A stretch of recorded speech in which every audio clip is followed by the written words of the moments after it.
और इसके उपरांत बताते हैं कि द्वारिका में प्राय ऋषि मुनि आया करते थे और संतों के साथ कभी हंसी मजाक नहीं करना चाहिए। भगवान का वंश भी बहुत बड़ा हो गया।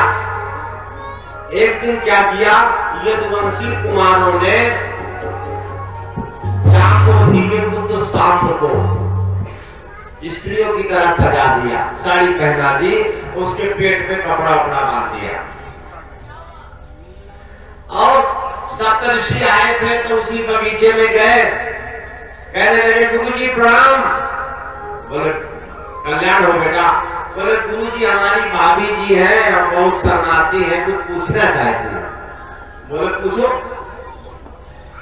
ये पूछना चाहती कि इनके लड़का होगा कि लड़की होगी। ऋषियों ने नेत्र बंद किए, कहने लगे चलो भागो यहाँ से, ऋषियों से मजाक करते हो, हंसी नहीं की जाती, ऋषियों से भागो। एक ने कहा भागे क्या जानते हो तो बताओ क्या होगा। और उनमें एक ऋषि थे आग के कुंज दुर्वासा। बोले मूर्खो, इससे न लड़का होगा न लड़की होगी, इससे मूसल पैदा होगा जो सारे यदुवंश का नाश कर देगा।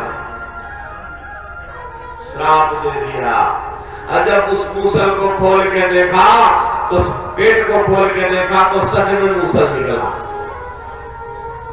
अब सारे यदुवंशी कुमार सभी डर गए। महाराज उग्रसेन को बताया, उसे घिस घिस करके और समुद्र में फेंक दिया। लेकिन वो संत का श्राप था तो समुद्र ने भी स्वीकार नहीं किया, लहरों के द्वारा किनारे कर दिया। उस लौह चूर्ण से एरका नाम की घास उत्पन्न हुई जिसकी पत्तियां तलवार जैसी थी। एक लौह खंड बचा तो जरा नाम के बहलिए ने अपने बाण में ले लिया और जब यदुवंश को सांप लग गया तो उद्धव जी भगवान के पास आए। बोले प्रभु आप कर्तुम सर्वथा कर्तुम समर्थ हो, आप चाहो तो सांप को मिटा दो। भगवान मुस्कुराए, कहने लगे प्यारे उद्धव तुम क्या सोचते हो, बिना मेरी मर्जी के कुछ होता है? ये सब कुछ मेरी मर्जी से ही हो रहा है। मैंने संपूर्ण पृथ्वी का भार हरण कर दिया, अब यदुवंश भी आगे भार न हो जाए तो अपने सामने ही सब। उद्धव जी ने कहा तो प्रभु मैं भी आपके साथ चलूंगा। भगवान कहने लगे उद्धव तुम नहीं जाओगे, तुम यहीं पर रहोगे। तो कहने लगे फिर मैं महाराज रहूंगा कैसे? कहने लगे जैसे एक संत रहते। तब उन्होंने 9 योगेश्वरों का इतिहास बताया। बोले 9 योगेश्वर एक बार जनक जी के यहाँ गए और दुर्मिल चमत्कार भाजन आदि, और उन्होंने उनसे जनक जी ने पूछा कि भगवत धर्म क्या है। तो उन्होंने बताया, कहते मन्ने कुतश्चित भयमच्युतस्य पादाम्बुजोपासन मत्र नित्यम उद्युम्न चित्ते रसदात्म भावात्। कह रहे हैं सारा संसार भव रोग से ग्रस्त है। अगर रोग है तो रोग की पहचान और रोग का निदान भी होना चाहिए। भवरोग का मतलब मन सदैव उद्युम्न रहे, एक कार्य में ना लगे तो ये मान लेना चाहिए कि भवरोग लगा हुआ है। अब आप लोग देख ले किसको किसको भवरोग लगा हुआ है। मन अगर प्रसन्न ना रहे, एक स्थान पे ना लगे तो मान लो कि भवरोग लगा हुआ है। और इस भवरोग की औषध क्या है? बड़ी अच्छी औषधि है, सबको खानी चाहिए। कहते कायेन वाचा मनुष्येन्द्रियैर्वा बुद्ध्यात्मना वानुसृत स्वभावात् करोति यत्तत् सकलं परस्मै नारायणायेति समर्पयेत। शरीर से, मन से, इंद्रियों से जो कुछ करो वो ठाकुर जी को समर्पित कर दो। आप कर्म बंधन से मुक्त हो जाओगे। जैसे गोपियां कर्म बंधन से मुक्त हो गई थी, पुण्य और पाप दोनों से परे, पाप भी क्षय हो गए और पुण्य भी क्षीण हो गए, पुण्य भी दूसरी जगह चले गए। जब पाप पुण्य दोनों समाप्त हो जाते, पाप का मतलब पाप करोगे कष्ट भोगोगे, पुण्य करोगे तो सुख भोगोगे, स्वर्गीय सुखों को भोगोगे, वहां से आओगे तो यहाँ भी कोई उच्च पद उच्च स्थान मिलेगा। अब व्यक्ति जब समत्व में आ जाता है, न पाप न पुण्य, कबीरदास जी एक दोहे में कहते हैं कि दीपक दिया तेल भरी बाती दही अघट, और पूरा किया पिछा होना बहुर नाम हट।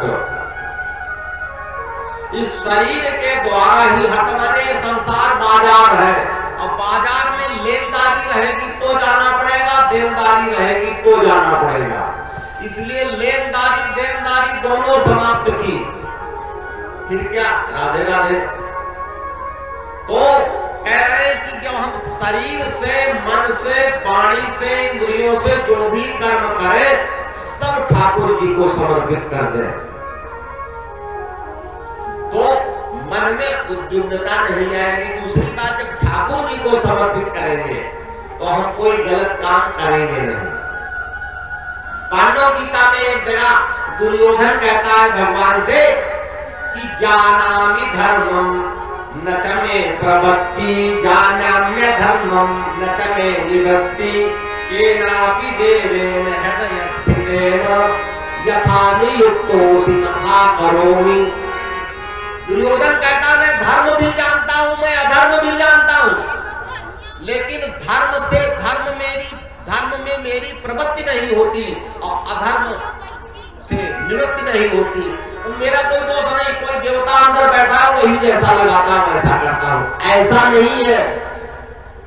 हम जो अच्छा करें तो वो भगवान की कृपा से हुआ, तो मैंने गलत किया वो हमारी गलती के कारण हुआ, ऐसा मानना चाहिए। भगवान ने कराया ये मानना ठीक नहीं है, ये केकई वाली प्रवृत्ति है। केकई के कारण ही महाराज दशरथ का मरण हुआ। भरत जी जब आए तो केकई कहती है कि तात बात में सकल सवारी, अभय मंथरा सहाय विचारी। मैंने सब काम बना लिया था मंथरा की मदद से, और कछुक काज विधि बीच बिगाड़ो, भूपति सुरपति पुरपा उधारो। ब्रह्मा ने बिगाड़ दिया, यदि बुरा हुआ तो भगवान ने कर दिया, अच्छा हुआ तो मैंने किया, ऐसा नहीं। अच्छा हुआ तो भगवान की कृपा से हुआ और बुरा हुआ तो मेरे द्वारा हुआ, ये प्रवृत्ति होनी चाहिए। अब आगे उन्हों को समझाते हुए भगवान कहते हैं कि एक बार मेरे जो पूर्वज थे महाराज यम वन में घूम रहे थे, उन्होंने देखा एक योगी बड़े मस्त घूम रहे हैं। उन्होंने कहा मेरे पास तो चतुर्मुखी सेना है, राज है, महल है, खजाना है, सब कुछ है, अब मैं प्रसन्न नहीं रहता, ये प्रसन्न रहते हैं। उसका कारण क्या है? उन्होंने बताया, दत्तात्रेय जी थे, उन्होंने कहा मैंने 24 गुरु किए।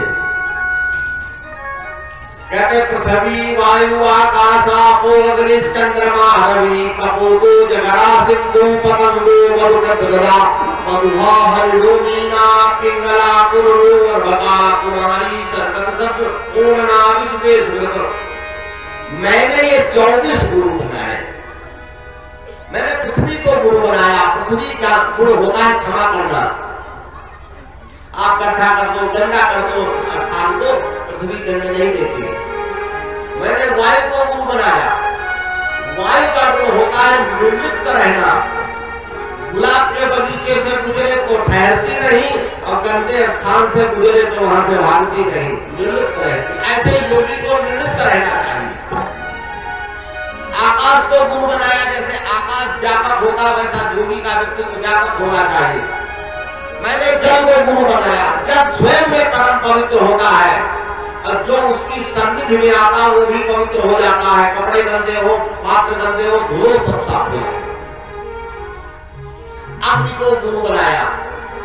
अग्नि तेजस्वी तपसा दीप्तो दुर्दर्शोदर भागना सर्वमक्षोपि युक्तात्मा नादत्ते बलमग्निवत्। अग्नि अपने तेज से समस्त तेजों को दबा देता है और जो कुछ अग्नि में दिया जाता है सब स्वाहा हो जाता है, लेकिन फिर भी अग्नि उनमें उसकी संलिप्तता नहीं होती, वो अपवित्र नहीं होता, ना ही वो चाहता है कि और आए। चंद्रमा को गुरु बनाया, जैसे चंद्रमा घटता बढ़ता है उस तरह आत्मा अपरिवर्तनीय होती है। सूर्य को गुरु बनाया, जिस तरह सूर्य रस का संग्रह करके फिर संसार में परत देता है। मैंने भंवरे को गुरु बनाया। एक भंवरा कमल पुष्पों में गुनगुन कर टहलता हुआ मधुपान कर रहा था। रात्रि हुई तो कमल बंद हो गया। सोच रहा पड़े पड़े रात्रि गमिष्यति भविष्यति सुप्रभातम भास्वानुदेश्य ज्योतिष्यति पंकजाली इत्थम विचिन्तयति कोशगते दुरेफे हान्तरनी गजरुजार। बड़े बड़े सोचता है सुबह होगी, सूर्य निकलेंगे और फिर मैं परागपान करूंगा। तब तक एक हाथी ने सूर्य में लपेट के उसे दबा दिया। ओ बड़ा बहुत ज्यादा मकड़जाल परेशानी का कारण बनता है। मछली को गुरु बनाया। मछली स्वाद के कारण मारी जाती है। मछली पकड़ने वाले बंसी में कोई कुछ भी लगा देते हैं और मछली उसी को खाने के चक्कर में गले में कांटा फंसा बैठती है। और हिरण कान में सुंदर स्वर सुनने का, हिरण को पकड़ने वाले बंसी बजाते हैं, हिरण को पकड़ लेते हैं। और पतिंगा दृष्टि दोष के कारण मारा जाता है। जलते हुए दीपक को देखता है, उस ज्वाला में अपनी आहुति दे देता है। इसलिए योगी के नेत्र बड़े पवित्र होने चाहिए। नेत्रों में दोष आया तो परिणाम अच्छा नहीं होगा। गज को पकड़ने वाले नकली हाथी बनाते हैं, वो उससे मिलने जाता है, गड्ढे में गिरा देते, भूखा रखते, मार मार के फिर उसे बस में कर लेते हैं। तो कहते हैं अली पतंग मृग मीन गज मरे एक ही आंच, अते रहीम कैसे बचे जिनके लागे पांच। एक एक इंद्री के दोष के कारण ये भंवरा, मछली, हाथी, पतिंगा, हिरण ये सब मारे गए। और मानव तो पांचों इंद्रियों से भोग करता है। इसलिए मानव को सदैव सतर्क रहना चाहिए। इसके उपरांत उन्होंने कहा, एक मैंने कुमारी को गुरु बनाया। एक कन्या थी, उसको देखने के लिए ससुराल वाले आए और कन्या ने सोचा कि इन्हें भोजन कराए, तो भोजन घर में चावल नहीं थे, धान कूटने लगी। तो हाथ में 9 चूड़ियां थी, वो खनकने लगी। चूड़ियां उतार दी, एक एक करके सब उतार दी, एक चूड़ी बची। धान कूटे, चावल निकाले, भात बनाया, भोजन कराया। कहते हैं कि योगी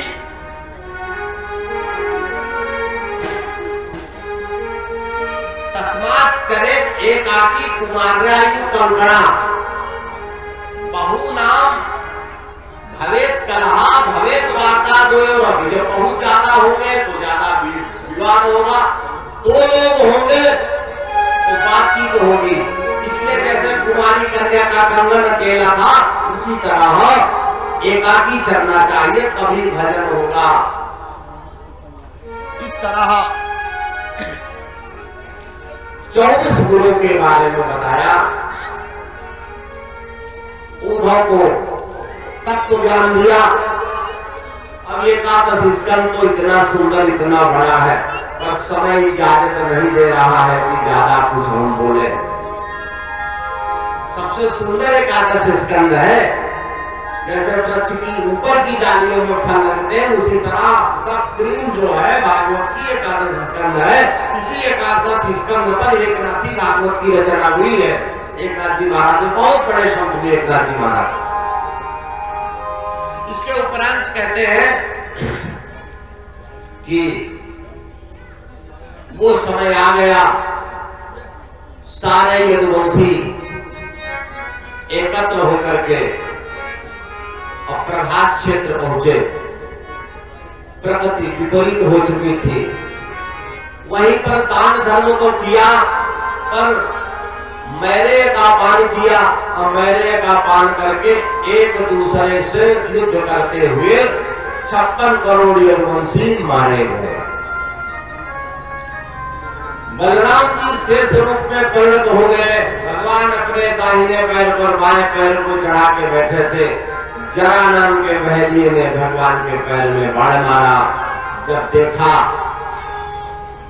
भगवान से आकर के क्षमा मांगी। उस समय मैत्रेय आदि मुनि आए। भगवान ने अर्जुन से कहा,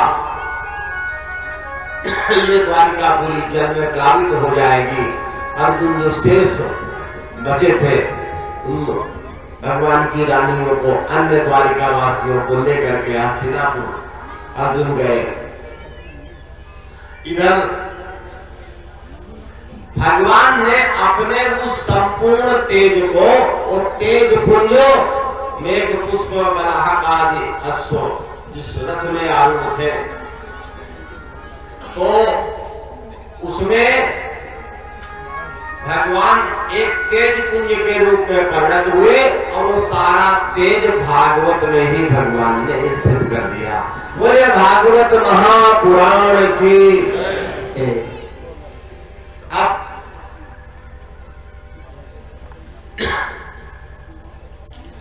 सुखदेव मुनि परीक्षित से कहते हैं, राजन अब क्या सुनना चाहते हो? बोले महाराज अब मैं क्या सुनूं, अब तो आपकी इस अमृत धारा से ब्रह्म सन्निधि प्राप्त हो चुकी है। सुखदेव मुनि कहते हैं, तुम पुराजन मरी से पशुबुद्धि मीमांस जाई। तुम ये सोचो कि तुम मरोगे, ये पशुता है। ना जायते म्रियते वा कदाचिन नायम भूत्वा भविता न भूयः। ये आत्मा न कभी जन्म लेती है, न मरती है, न मारी जा सकती है। इसलिए आत्मा अजर अमर है। और कहते हैं परीक्षित, इस देह के मोह को त्याग करके भगवान के श्री चरणों में मन लगाइए। परीक्षित ने, और इसके बाद परीक्षित ने गुरुदेव का पूजन किया, विधिवत गुरुदेव का पूजन किया और प्रार्थना की, हरि की कथा सुनाने वाले प्रभु की, हरि की कथा